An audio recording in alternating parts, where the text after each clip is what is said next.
एतला नरखी अभियोगकारी दुर्व्यवहार 200 ग्राम सोना मिलुनी। एतला रखा दूरे था दुई पद कथा शुणा राजी नुहंती थाना कर्मचारी। ओलटा अभियोगकारी कुकुर मांकड़ भाई व्यवहार। आमे कहूँ कटक कैंटनमेंट थाना विषय जोठी प्राय 2 मास तले एक दुर्घटना अभियोग होइथिला। दुर्घटना गुरुतर होइथिबा व्यक्ति जनक आज जाई मृत्यु सह संग्राम करुछंती। पुलिस नामक मात्र गाड़ी जबत करिथिला, हेले धक्का देइथिबा कार चालक एबे भी फेरार अछि। इतिमध्ये गुरुतर होइथिबा व्यक्तिंकर 200 ग्राम सोना कुआडे गला ताहा रहस्यमय। ए विषय अभियोग करने को थाना को जीवा को थाना रे जने महिला को किपरि व्यवहार करा जायछि थरे सुनंतु।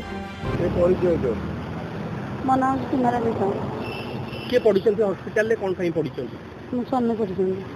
आपण आज आस्ते थाना कोन में आस्ते दबा पे रिपोर्ट दबा पे से ग्रहण करूना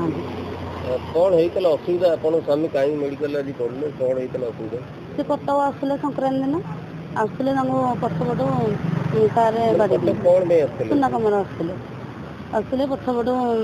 कार बाडी देछि मु 3:30 4टा बसी खबर पाइली जा संगे आसले से ही मते फोन करी कहले से कहले मो तांकर सेंस आसुनी तुम जल्दी आसिक पहुंच मन कहली मिछ बोधे कौन तापर कहले ना सत तुम आस आजने से नर्स बोधे हे से मत कहले से आम नना को डाक सांगे सांगे आसिले आसा तांकर सेंस ना आज पर्यटन भी तांकर फोन फान ना जा संगे जाइए मझे 20-25 दिन तले आसी खाली देखी देकी जाइए ठीक जगह होता मुझे किसी कहीपारे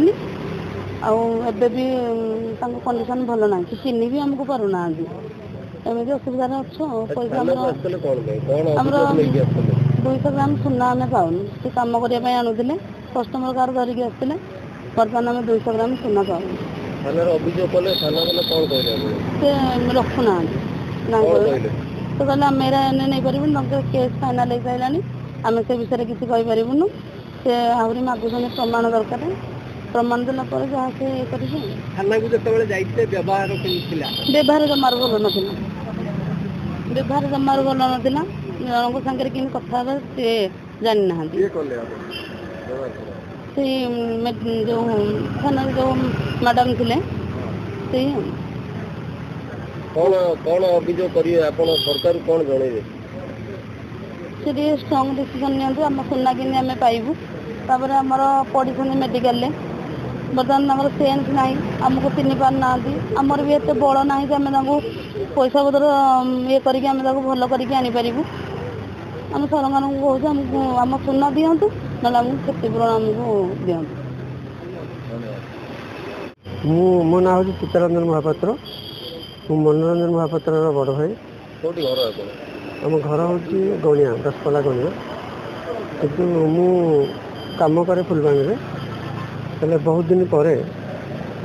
मु जहाँ देखिली यही सब समस्या जो आसूचे मोर अभियोग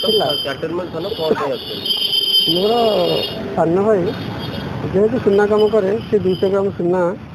बर्तमान पाऊनी तांकर स्त्री कते मु सूचना पाई आसिल 200 ग्राम सुना से पाऊना थाना को आसिल थाना वाला व्यवहार आमको बहुत कर्दव्य व्यवहार कले कर्दव्य व्यवहार माने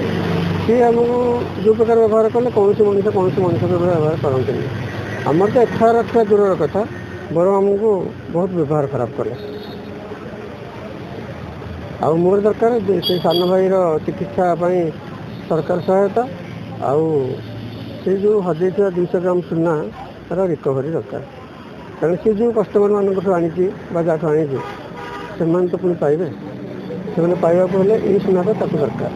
न्याय न पाते आगामी दिन कौन पदक्षेप मुझे आईन राष्ट्र ने जदि न्याय न पाए आईन राष्ट्र ने बाध्य डीसीपी द्वारस्थ है एसपी द्वारस्थ है मुख्यमंत्री प्रकोष्ठ को जाकि अभियोग जन